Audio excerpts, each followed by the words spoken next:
Assalamualaikum warahmatullahi wabarakatuh.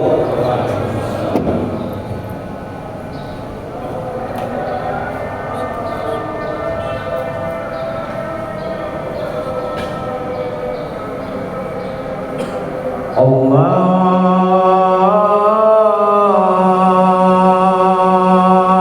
Akbar, Allahu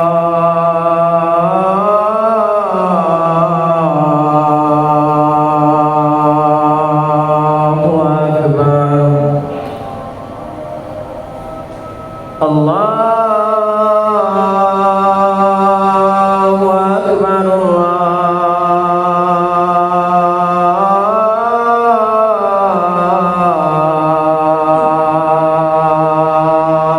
Allahu Akbar.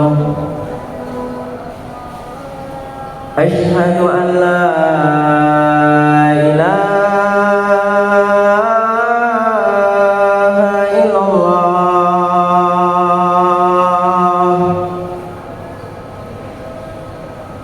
Asyhadu an la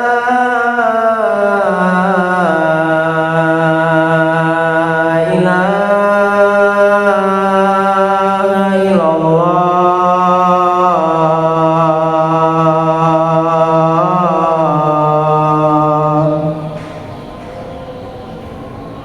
Asyhadu anna Muhammadar Rasulullah.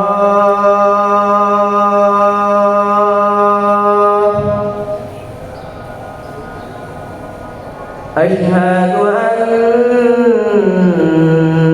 Muhammadar Rasulullah.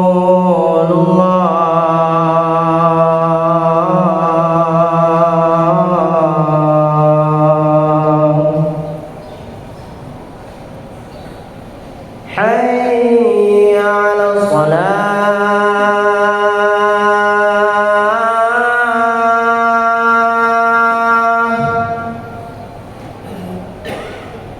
Hayya 'alas salah.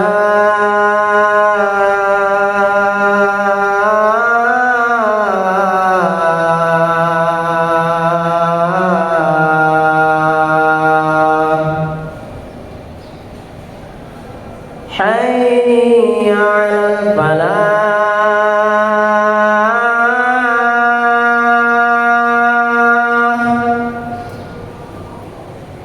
Hayya 'alal falah.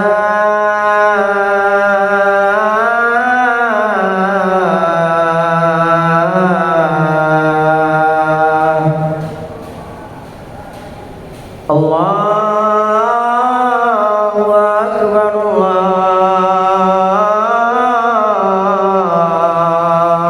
Allahu Akbar. La ilaha illallah.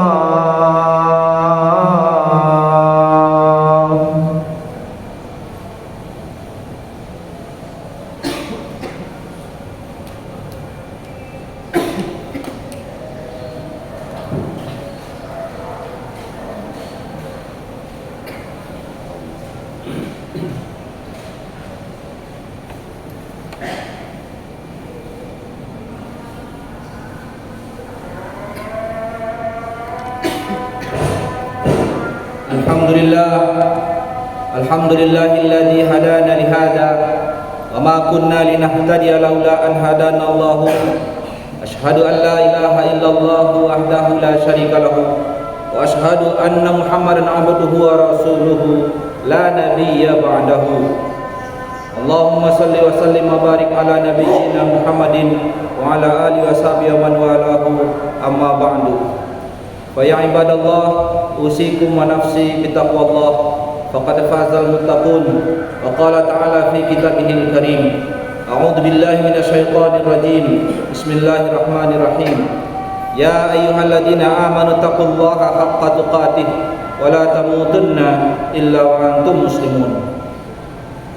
Jemaah salat Jumat sekalian, paling tidak sepekan sekali kita, khususnya para laki-laki ini, ada Jumatan, dan di situ kita diingatkan untuk selalu bertakwalah kepada Allah, bertakwalah kepada Allah, bertakwalah kepada Allah.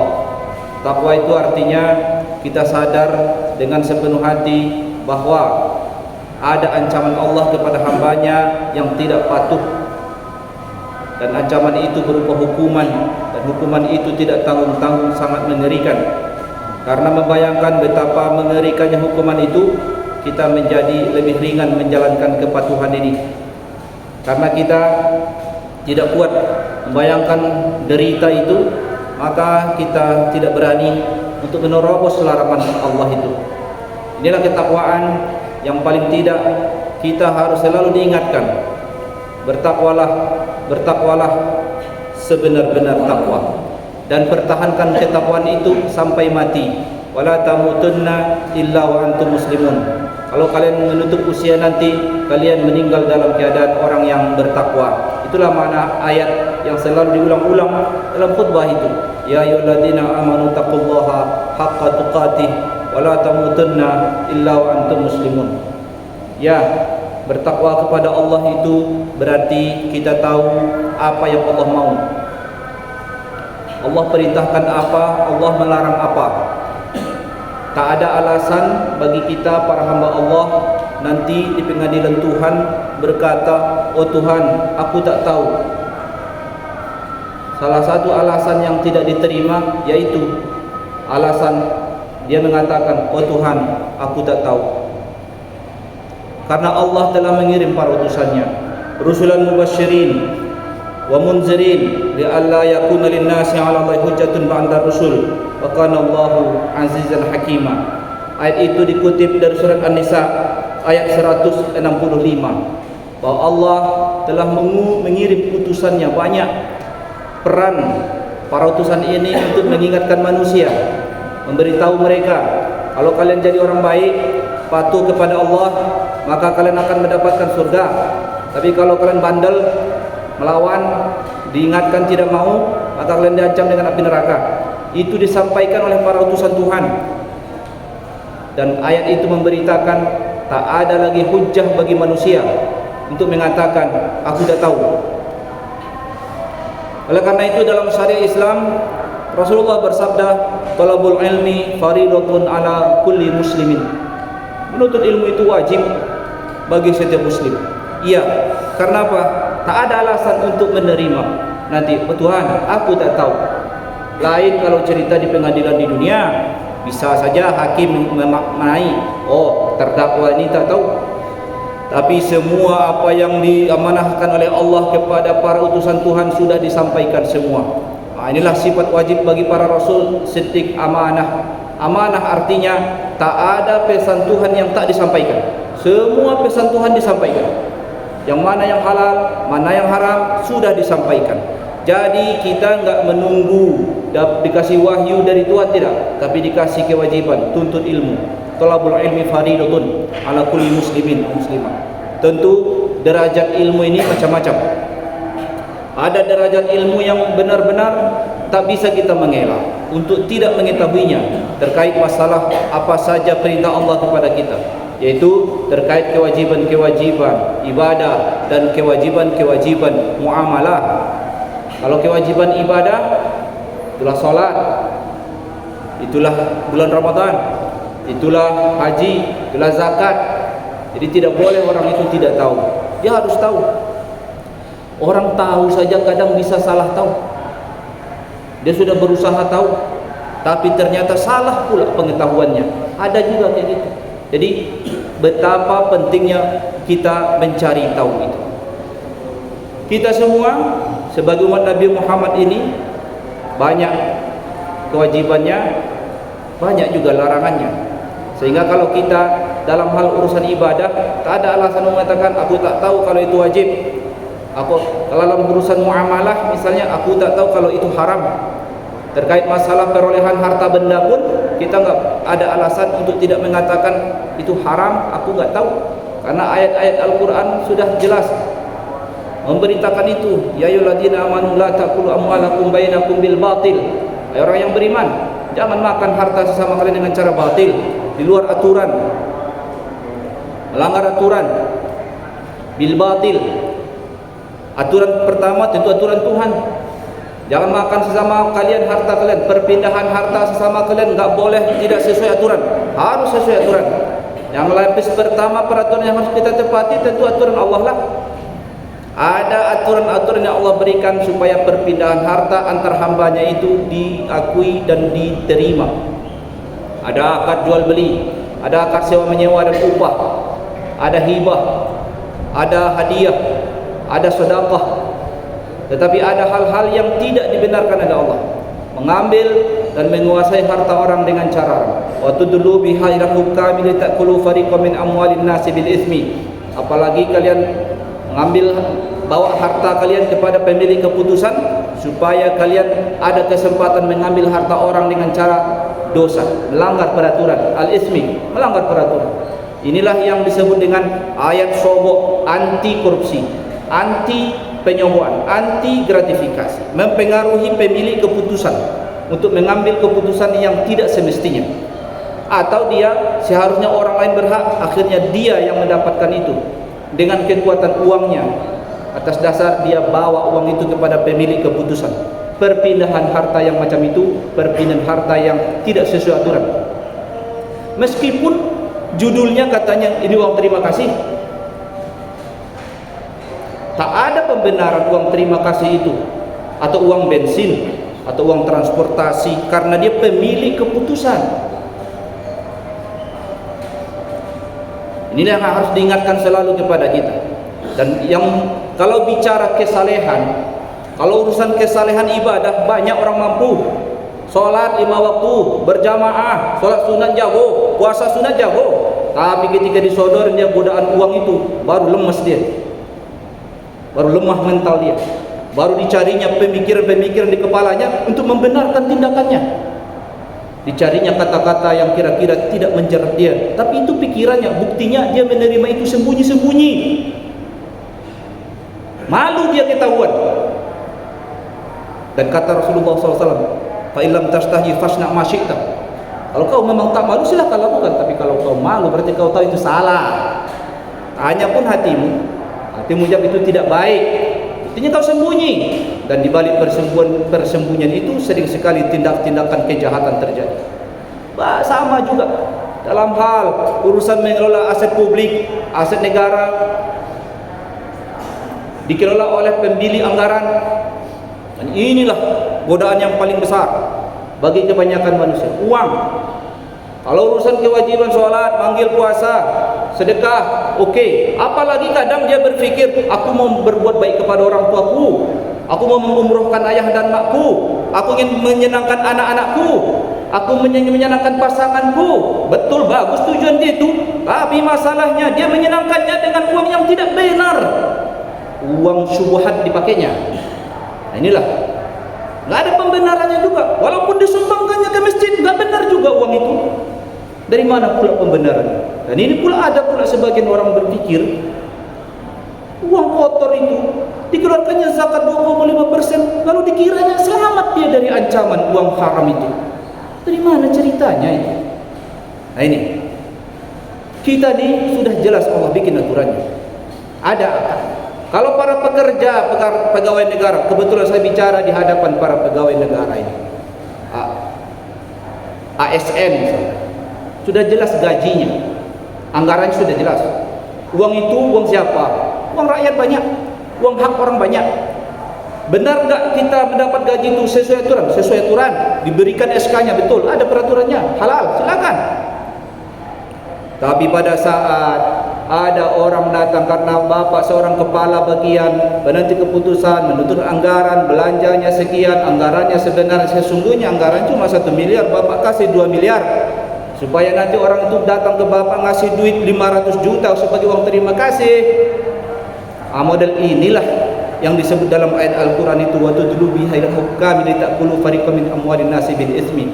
Dia pikir duit itu bukan dari negara, tapi kan proyek itu yang di orang. Kalau saya seorang pengusaha, saya pemilik perusahaan, anggaran yang saya kasih dalam catatan akuntansi saya pasti saya kasih itu kos, apapun namanya, entertainment, hiburan, apa segala macam. Namanya seakan-akan halal. tapi di balik itu adalah haram. Orang itu tahu sebenarnya, tapi dia melakukannya. Tahu dia salah, tapi dia melakukan. Ini cobaan hidup kita ini. Itu baru urusan mengelola uang publik. Ya. Belum lagi mengelola hasil penipuan-penipuan yang lain. Ini. Jadi inilah, tidak ada alasan untuk tidak tahu. Kita tahu. Nah, hati-hati urusan harta nih. Orang yang paling lama urusannya di akhirat nanti orang yang paling banyak hartanya. Kenapa? Akan banyak pertanyaannya, akan diinterogasi dia, akan diperiksa dia sebelum kita diperiksa nanti setelah mati. Bagus kita periksa sekarang. Nah, inilah yang disebut dengan muhasabatun nafs. Periksalah dirimu dulu. Kalau kau periksa aman, kau rasa tenang. Tapi kalau rada-rada enggak benar, insaflah, taubatlah. Umur tak tahu kita kapan. Jadi apalagi kita banyak sekarang keluhannya, kita sebagai warga negara ini enggak naik-naik kesejahteraannya.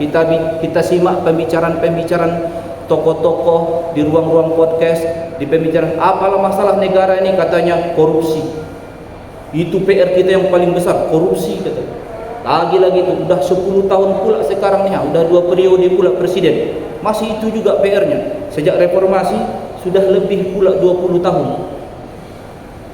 Udah berapa kali periode presiden? Itu lagi masalahnya. Enggak selesai-selesai masalah kita dia. Katanya siapa masalahnya ini? Bukan masalah peraturan yang apa, mentalnya katanya. Jadi siapa yang akan korupsi itu? Pasti pemilik jabatan. Karena korupsi itu ada karena ada kekuatan. Dan siapa lagi lawannya korupsi itu? Ya penyogoknya. Nah, siapa yang penyogok itu? Para pengusaha yang kaya duit. Sayang betul bapak-bapak pengusaha nih. Sayang betul. Dia sudah bekerja keras untuk mencari duit yang halal. Dipakainya duitnya itu untuk menyogok pejabat. Kejam betul dia. Dihinakannya pejabat publik itu dengan kekuatan uangnya. Itu yang harus dirasakan itu. Betapa hinanya para pengusaha itu memperlakukan para pejabat publik kita. Please, rasakan itu. Hina betul kita dibikin uang itu. Dan para pengusaha itu harus insaflah. Janganlah kau lakukan uangmu itu sudah kau cari dengan yang halal, kau belanjakan pula dengan cara yang haram. Kasihan mental orang, kau rusak gara-gara kau ingin mendapatkan fasilitas yang mulus. Mudah-mudahan ini menjadi pelajaran untuk kita semua. Sadar kita bahwa ada pertanggungjawaban yang lebih serius nanti setelah mati. Kalau dalam hidup ini bisa kita sembunyi, asal tak ketangkap, asal tak bisa ditelusuri, asal tak ada saksi dan bukti, ya nggak bisa ditangkap, betul, selamat dia. Tapi kan kalau kita orang yang beriman ada hidup setelah mati, nggak kayak gitu caranya. Sadarlah, hindarilah. Mungkin saja kita merasa enak-enak saja pakai duit yang enggak benar tuh, tapi kan Allah sayang juga sama hambanya. Kadang Allah sayang sama hambanya dikasih celaka ketika hidup di dunia nih. Ada juga kayak gitu, dikasih celaka. Sayang Allah sama hambanya supaya gugur dosa-dosanya, ditunggu taubat tak taubat. Nah, dikasih celaka dia, kasih penyakit lah, dikasih rusak rumah tangganya, dikasih syukur-syukur kalau ketangkap pula. Penjara lah sekian tahun, tapi masih banyak lagi, rendah derajatnya. Tapi semua derita itu mungkin Allah maksudkan supaya dia taubat. Tapi kalau enggak taubat juga, rugi dia. Yang mudah-mudahan ada warning buat kita. Jadi jangan tunggu azabnya setelah mati. Enggak, di dunia ini pun kalau Allah sayang sama hambanya, dikenakannya celaka di situ. Tapi kalau tak celaka-celaka, berarti istidraj itu. Udah banyak uang haram dia makanya enggak ketangkap-tangkap. Aman-aman saja dia rasa, istidraj. Allah mau kasih dia ulur waktu, biarlah sampai mati dia, lupa dia taubat, habis dia nanti di pengadilan.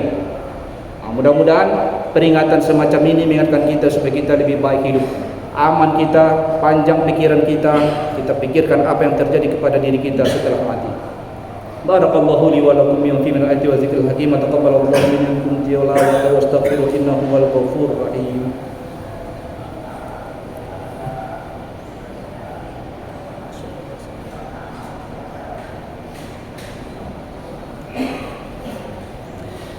Alhamdulillahirabbil alamin wa bihi nasta'in ala umuri dunya waddin. وأشهد أن لا إله إلا الله الملك الحق المبين وأشهد أن محمدا رسول الله صادق الوعد الأمين اللهم صل وسلم على سيدنا محمد وعلى آله وصحبه وسلم أجمعين أما بعد فيا عباد الله أوصيكم ونفسي بتقوى الله فقد فاز المتقون وقال تعالى في كتابه الكريم أعوذ بالله من الشيطان الرجيم بسم الله الرحمن الرحيم يا أيها الذين آمنوا اتقوا الله حق تقاته ولا تموتن إلا وأنتم مسلمون إن الله وملائكته يصلون على النبي يا أيها الذين آمنوا صلوا عليه وسلموا تسليما اللهم صل وسلم على سيدنا محمد وعلى آله وصحبه وعلى وارض اللهم على خلفاء الراشدين أبي بكر وعمر وعثمان وعلي وعلى بقية الصحابة والتابعين والتابعين ومن تبعهم بإحسان إلى يوم الدين وعلينا وهم برحمتك يا أرحم الراحمين قولوا آمين اللهم اغفر للمسلمين والمسلمات والمؤمنين والمؤمنات الأحياء منهم والأموات إنك سميع قريب مجيب دعوات يا قاضي الحاجات اللهم اصلح لنا ديننا الذي هو عصمة أمرنا واصلح لنا دنيانا التي فيها معاشنا واجعل الحياة زيادة لنا من كل خير واجعل الموت راحة لنا من كل شر ربنا اغفر لنا ولإخواننا الذين سبقونا بالإيمان ولا تجعل في قلوبنا غلا للذين آمنوا ربنا إنك رؤوف رحيم ربنا هب لنا من أزواجنا وذرياتنا قرة أعين واجعلنا للمتقين إماما ربنا ظلمنا أنفسنا وإن لم تغفر لنا وترحمنا لنكونن من الخاسرين ربنا آتنا في الدنيا حسنة وفي الآخرة حسنة وقنا عذاب النار وصلى الله على سيدنا محمد وعلى آله وسلم وعلى الله إن الله يأمر بالعدل والإحسان إن الله يأمر بالعدل والإحسان وإيتاء ذي القربى وينهى عن الفحشاء والمنكر والبغي يعظكم لعلكم تذكرون فاذكروا الله العظيم يذكركم واشكروا على نعمه يزدكم ولذكر الله أكبر قم الصلاة الله أكبر